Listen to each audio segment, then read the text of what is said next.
16 minutes to 2 here on FIVEaa. In a few months' time, there is a very special walk happening, and it's all to help address two very important issues: male suicide and gendered violence. To tell us more about it is John Mannion, the CEO of the Breakthrough Mental Health Research Foundation. Also joining John in the studio is Derek McManus, former Staff Force officer with SAPOL and co-founder of Kokoda Centurions.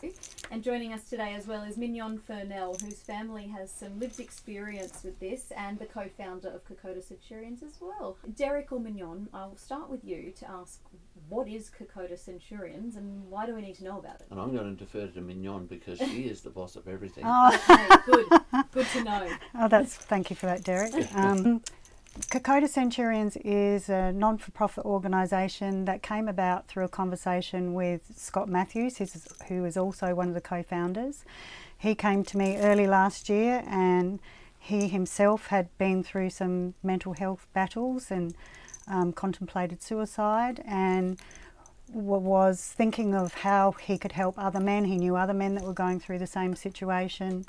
And incidentally, Derek, Scotty and I met on the Kokoda Trek 15 years ago. We did a trek as a group, and we built a beautiful friendship, and I guess it's kept us connected, and Scotty thought of us straight away when this came about. And so he was focused on men's suicide, and I think I brought to the table gender-based violence as well, because it's all connected in that building emotional intelligence and getting men to speak and build a community around themselves. So that's how it came about, and it's kind of just snowballed from there. And now tell me about the walk that'll be happening a little bit later this year, Derek. Are you contemplating joining us? Do you want to know that much? It's in August, isn't it? It is in August. I think I might be a little bit busy. Yes. I'll just have a bump, so I'm not sure I'll be able to make it personally. The walk is going to be sensational. I mean, we did it in 2009 together, and there's no two ways about it. It's a challenge, but people who have it on their bucket list are looking forward to that challenge.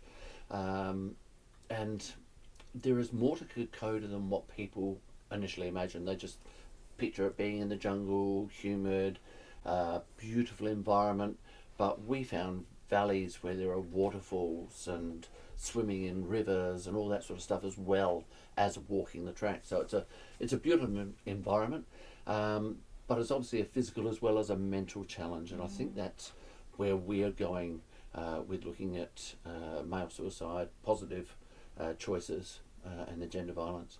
We want people to understand that you can take on big challenges, and we're not superhuman, we're not infallible. You know, you take on this challenge of going along the trek, and I like to reflect on the fact that halfway along the trek you go, am I insane? Did I do this for the right reason? Is it too late to turn back? Yeah, exactly. You do get challenged, but you're committed to it, and you see it through. And we have the same philosophy in relation to positive choices and gender violence. We have a commitment to it, but just because we have a hiccup, just because we make a mistake, doesn't make us absolutely flawed, right? We can keep on going, we can get back on track, and we can see it through to the right end. And the Kokoda Trek is just a great metaphor for that. Absolutely.